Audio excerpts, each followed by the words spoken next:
Sifat beban pembuktian dapat digolongkan ke dalam sifatnya yang kasuistik dan sifatnya yang yuridis.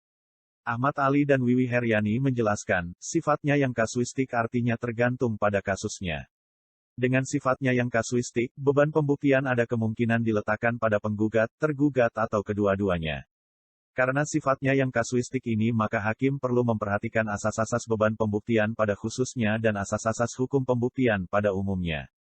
Dikatakan subekti, penetapan beban pembuktian ini banyak bergantung pada keadaan in concreto. Sifatnya yang yuridis. Sifat yuridis dari beban pembuktian ini, seperti diungkapkan Ahmad Ali dan Wiwi Heryani, dapat dilihat dalam tiga hal, yaitu pada risiko pembuktian, pada pengaturan beban pembuktian baik dalam hukum formil maupun hukum material dan dapat dikasasinya masalah beban pembuktian ke Mahkamah Agung.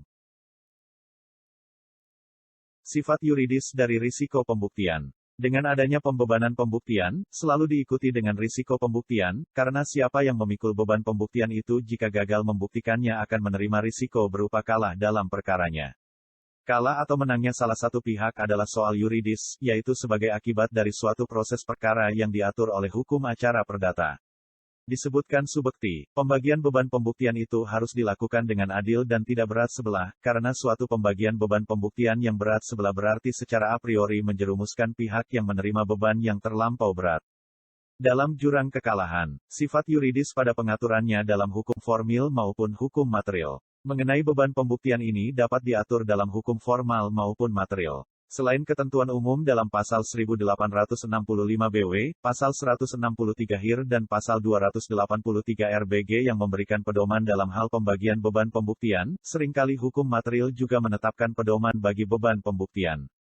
Misalnya Pasal 1365 BW yang mengatur bahwa siapa yang menuntut penggantian kerugian yang disebabkan suatu perbuatan melanggar hukum harus membuktikan adanya kesalahan. Di sini penggugat yang harus membuktikan adanya kesalahan itu. Sifat yuridis dari dapat dikasasinya. Subekti mengemukakan bahwa soal pembagian beban pembuktian ini merupakan suatu soal hukum atau soal yuridis yang dapat diperjuangkan sampai tingkat kasasi di Mahkamah Agung.